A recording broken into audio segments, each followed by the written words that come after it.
Hi all. CS 208 Principles of Database Design Module 6 അതിൽ recent topics semantic web and RDF ഈ രണ്ട് കൺസെപ്റ്റുകളാണ് ഈ ഒരു വീഡിയോയിൽ എക്സ്പ്ലെയിൻ ചെയ്യുന്നത്. First semantic web.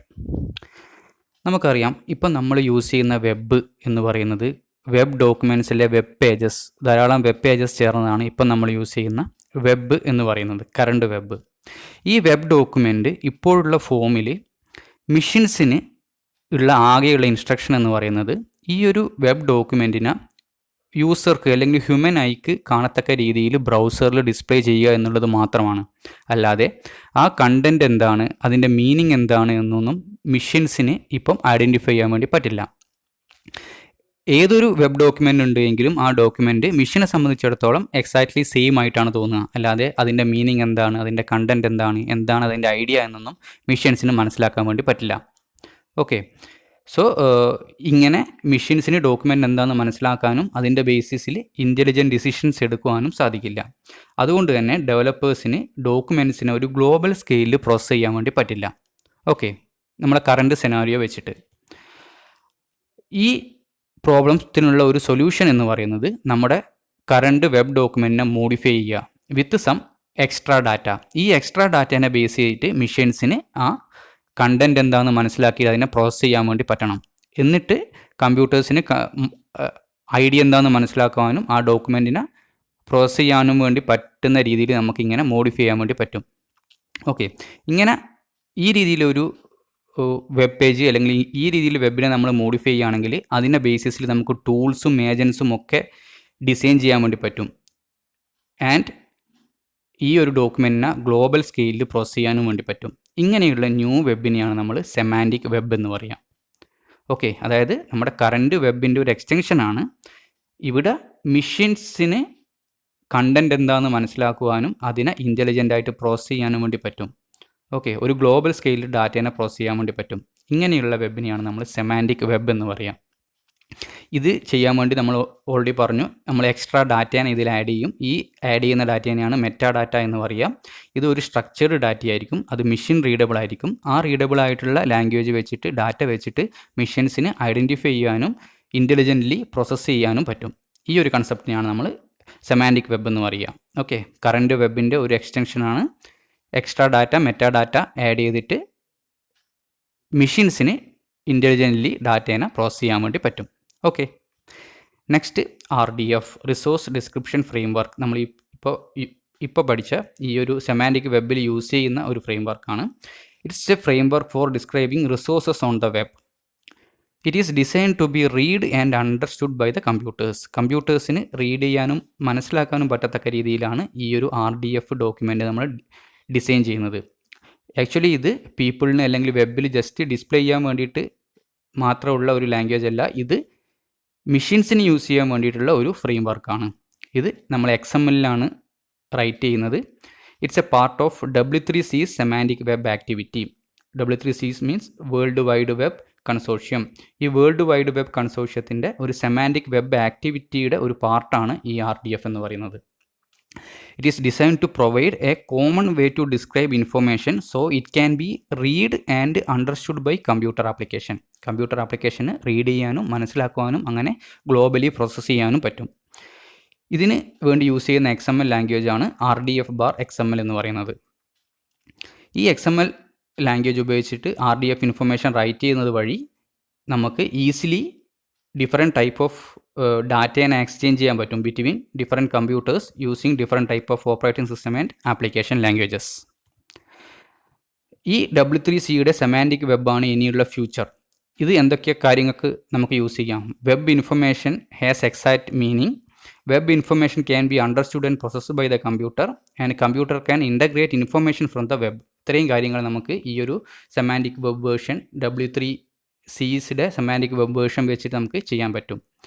ഈ RDF എന്ന് പറയുന്നത് RDF uses web identifiers or URIs to identify resources.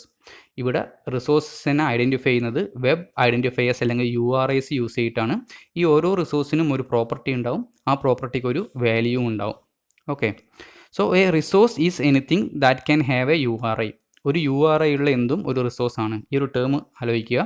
കാരണം നമുക്ക് ഒരു RDF ഡോക്യുമെൻ്റ് തന്നിട്ട് അതിൻ്റെ അകത്ത് നിന്ന് ഒരു ഗ്രാഫ് കൺസ്ട്രക്ട് ചെയ്യേണ്ടി വരും. സോ ഈ ഒരു ടേം ആലോചിക്കുക. Resource is anything that have a URI. For example www.google.com/rdf എന്ന് പറയുന്നത് ഒരു റിസോഴ്സാണ്. പ്രോപ്പർട്ടി എന്ന് പറയുന്നത് ഈ റിസോഴ്സസിൻ്റെ ഒരു ക്യാരക്ടറിസ്റ്റിക്സിനെയാണ് പ്രോപ്പർട്ടി എന്ന് പറയുക. അത് ചിലപ്പം ക്രിയേറ്റ് ചെയ്ത ഓതർ ആവാം, അല്ലെങ്കിൽ ഒരു ഹോം പേജ് ആവാം. ഇതാണ് പ്രോപ്പർട്ടി എന്ന് പറയുന്നത്. ഈ പ്രോപ്പർട്ടിക്ക് ഒരു വാല്യൂ ഉണ്ടാവും. അതാണ് property value. Okay. Then RDF is A language four representing metadata. Already explain ചെയ്തു എന്താ മെറ്റാഡാറ്റ. ഈ മെറ്റാഡാറ്റയാണ് റെപ്രസെൻറ്റ് ചെയ്യുന്ന ഒരു ലാംഗ്വേജ് ആണ് RDF. ഈ മെറ്റാഡാറ്റ യൂസ് ചെയ്തിട്ടാണ് മെഷീൻസ് നമ്മുടെ വെബിലുള്ള ഡാറ്റയെ ഐഡൻറ്റിഫൈ ചെയ്യാനും പ്രോസസ് ചെയ്യാനും പറ്റുന്നത്. Next RDF data model. RDF data model defines the structure of RDF language. RDF ലാംഗ്വേജിൻ്റെ സ്ട്രക്ചർ ഡിഫൈൻ ചെയ്യുന്നതാണ് RDF ഡാറ്റ മോഡൽ. ഈ RDF ഡാറ്റ മോഡലിൻ്റെ അകത്ത് എന്തൊക്കെ കാര്യങ്ങൾ ഇൻക്ലൂഡ് ചെയ്തിട്ടുണ്ട്? Resource, property and statement. Resource already പറഞ്ഞു എന്താണ്. Anything that have a URI ആണ് റിസോഴ്സ് എന്ന് പറയുന്നത്. All data object described by RDF statement are called resources. Example website, book. ഇതിൻ്റെ ഈ റിസോഴ്സസിൻ്റെ പെർട്ടിക്കുലർ ക്യാരക്ടറിസ്റ്റിക്സ് അല്ലെങ്കിൽ സ്പെസിഫിക് ആസ്പെക്റ്റിനെയാണ് നമ്മൾ പ്രോപ്പർട്ടി എന്ന് പറയുക. ഈ പ്രോപ്പർട്ടിക്ക് ഒരു വാല്യൂ ഉണ്ടാവും. Next statement. എ സ്റ്റേറ്റ്മെൻറ്റ് എന്ന് പറയുന്നത് ഈ resource along with its property and value ചേർന്നതാണ് സ്റ്റേറ്റ്മെൻറ്റ്. ഇങ്ങനെയുള്ള RDF സ്റ്റേറ്റ്മെൻറ്റ്സ് ആണ് ഈ ലാംഗ്വേജിൻ്റെ സ്ട്രക്ചറൽ ബിൽഡിംഗ് ബ്ലോക്ക് എന്ന് പറയുന്നത്. ഈ ഒരു RDF ലാംഗ്വേജിൻ്റെ സ്ട്രക്ചറൽ ബിൽഡിംഗ് ബ്ലോക്ക് എന്ന് പറയുന്നത് ഈ ഒരു സ്റ്റേറ്റ്മെൻറ്റ്സ് ആണ്. ഇനി RDF സ്റ്റേറ്റ്മെൻറ്റ് നമ്മൾ എക്സ്പ്രസ് ചെയ്യുന്നത് ഒരു ട്രിപ്പിൾ ഫോമിലാണ്. അതായത് റിസോഴ്സ്, പ്രോപ്പർട്ടി, വാല്യൂ എന്നുള്ള ട്രിപ്പിൾ ഫോമിലാണ് ഇതിനെ നമ്മൾ റെപ്രസെൻറ്റ് ചെയ്യുക. ഇത് നമ്മൾ റൈറ്റ് ചെയ്യുന്നത് P(RV). ഇത് റിസോഴ്സ്, അതിൻ്റെ പ്രോപ്പർട്ടി, ഈ പ്രോപ്പർട്ടിയുടെ വാല്യൂ. ഓക്കെ. ഇനി നമ്മൾ ഈ ഒരു സ്റ്റേറ്റ്മെൻറ്റിനെ നമുക്കൊരു ഗ്രാഫായിട്ട് റെപ്രസെൻറ്റ് ചെയ്യാൻ പറ്റും. ആ ഗ്രാഫിൻ്റെ അകത്ത് എങ്ങനെയാണ് റെപ്രസെൻറ്റ് ചെയ്യുന്നതെന്ന് പറഞ്ഞാൽ റിസോഴ്സും വാല്യൂവും നോഡ്സ് ആയിരിക്കും. പ്രോപ്പർട്ടി എന്ന് പറയുന്നത് എഡ്ജസ് ആയിരിക്കും. ഓക്കെ. സോ ഈ P(RV) എന്നുള്ളത് നമുക്ക് ഇങ്ങനെ റെപ്രസെൻറ്റ് ചെയ്യാൻ പറ്റും. ഇതിൽ R എന്ന് പറയുന്ന റിസോഴ്സിനെ നമ്മൾ സർക്കിൾ അല്ലെങ്കിൽ ഓവൽ ഷേപ്പിലാണ് റെപ്രസെൻറ്റ് ചെയ്യുക. V എന്ന് പറയുന്ന ഈ പ്രോപ്പർട്ടിയുടെ വാല്യൂവിനെ നമ്മൾ ബോക്സിലാണ് റെപ്രസെൻറ്റ് ചെയ്യുക. P എന്ന് പറയുന്ന പ്രോപ്പർട്ടീനെ നമ്മൾ ഒരു ആർക്കായിട്ട്, ഈ റിസോഴ്സിൽ നിന്ന് വിയിലോട്ടുള്ള ഒരു ആർക്കായിട്ടാണ് റെപ്രസെൻറ്റ് ചെയ്യുക. ഈ V എന്ന് പറയുന്ന ബോക്സിനെ നമ്മൾ ഗ്രാഫിൻ്റെ എൻഡ് നോഡ്സ് ആയിരിക്കും. ഇത് സ്റ്റാർട്ടിംഗ് നോഡ്, ഇത് എൻഡ് നോഡ്. ഓക്കെ. സോ നമുക്കൊരു എക്സാമ്പിൾ നോക്കാം. നമുക്ക് ഒരു റിസോഴ്സ് അല്ലെങ്കിൽ ഒരു സ്റ്റേറ്റ്മെൻറ്റ് തന്നിട്ടുണ്ട്. അതിൻ്റെ അകത്തുള്ള URL ആണ് www.veleri.de. അതായത് വെലേറി എന്ന് പറയുന്ന ഒരു ഓതർ ഉണ്ട്. അയാളാണ് ഈ ഒരു വെബ്സൈറ്റ് ഉണ്ടാക്കിയത്, മീൻസ് ആ വെബ്സൈറ്റ് ക്രിയേറ്റ് ചെയ്തത്. അപ്പോൾ നമുക്കുള്ള സ്റ്റേറ്റ്മെൻറ്റ് ചിലപ്പോൾ ഇങ്ങനെയായിരിക്കും.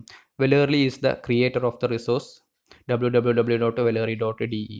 അപ്പോൾ നമ്മൾ ഇതിൻ്റെ അകത്ത് ഐഡൻറ്റിഫൈ ചെയ്യുക എന്താണ് ട്രിപ്പിൾ എന്ന് നോക്കുക. ഇവിടെ റിസോഴ്സ് ഇതാണ്, veleri.de എന്നുള്ളതാണ് റിസോഴ്സ്. അതിൻ്റെ വാല്യൂ, അതിൻ്റെ പ്രോപ്പർട്ടി എന്ന് പറയുന്നത് ഹാസ് എ ക്രിയേറ്റർ, അത് ക്രിയേറ്റ് ചെയ്ത ആൾ ആണ് പ്രോപ്പർട്ടി. അതിൻ്റെ വാല്യൂ, ആ ക്രിയേറ്റ് ചെയ്ത ആളെ പേരാണ് വെലേറി. അപ്പോൾ ഇതിനെ നമ്മൾ എങ്ങനെയാണ് ഗ്രാഫിലോട്ട് മാറ്റുന്നത്? ഇവിടെ റിസോഴ്സ് ഓവൽ ഷേപ്പിൽ, ബോക്സിൻ്റെ അകത്ത് ആ പ്രോപ്പർട്ടിയുടെ വാല്യൂ, ഇവിടെ പ്രോപ്പർട്ടി ഹാസ് എ ക്രിയേറ്റർ. ഇങ്ങനെയാണ് നമ്മൾ ഗ്രാഫിനെ ക്രിയേറ്റ് ചെയ്യുക. ഇത് നമുക്ക് വേറൊരു രീതിയിലും വേണമെങ്കിൽ തരാം. ഇങ്ങനെ ഒരു RDF ഡോക്യുമെൻ്റ് തരാം. ഇതിൻ്റെ ബേസിൽ നമുക്ക് ഗ്രാഫ് ക്രിയേറ്റ് ചെയ്യാൻ പറ്റും. ഇവിടെ ആലോചിക്കുക എന്തായിരുന്നു റിസോഴ്സ്. റിസോഴ്സ് എന്ന് പറയുന്നത് ഒരു യുണീക്ക് URI ഉള്ളത്, ആ ഒരു ഐഡൻറ്റിഫയർ ഉള്ളതിനെയാണ് നമ്മൾ റിസോഴ്സ് എന്ന് പറയുക. അപ്പോൾ ഇതിൻ്റെ അകത്ത് നോക്കുമ്പോൾ നമുക്ക് മനസ്സിലാക്കാൻ പറ്റും. ഇത് ഇവിടുത്തെ ഹെഡിങ് എന്ന് പറയുന്നത് ടീഷർട്ടാണ്. ഈ ഒരു യുണീക്ക് URI ഉള്ള ഇതിൻ്റെ അകത്ത് ടീഷർട്ടാണ് നമ്മുടെ റിസോഴ്സ്. അതിൻ്റെ പ്രോപ്പർട്ടിയാണ് കളറ്, അതിൻ്റെ വാല്യൂ ആണ് വൈറ്റ്. സോ നമുക്കിതിനെ ഇങ്ങനെ ഒരു ഗ്രാഫായിട്ട് റെപ്രസെൻറ്റ് ചെയ്യാം. ടീഷർട്ടിനെ ഓവൽ ഷേപ്പിൽ, കളർ പ്രോപ്പർട്ടിയുടെ വാല്യൂ ആയിട്ടുള്ള കളർ വൈറ്റിനെ ഈ ബോക്സിൻ്റെ അകത്ത് പ്രോപ്പർട്ടി കളർ. സോ ഇങ്ങനെയാണ് നമുക്ക് RDFനെ ഗ്രാഫായിട്ട് റെപ്രസെൻറ്റ് ചെയ്യുക. ഓക്കെ. സോ എന്താണ് സെമാൻറ്റിക് വെബ്? ആ സെമാൻറ്റിക് വെബ് യൂസ് ചെയ്യുന്നതാണ് RDF, റിസോഴ്സ് ഡിസ്ക്രിപ്ഷൻ ഫ്രെയിംവർക്ക്. അതിനെ എങ്ങനെയാണ് നമ്മൾ ഗ്രാഫിക്കലി റെപ്രസെൻറ്റ് ചെയ്യുക. ഓക്കെ. Thank you.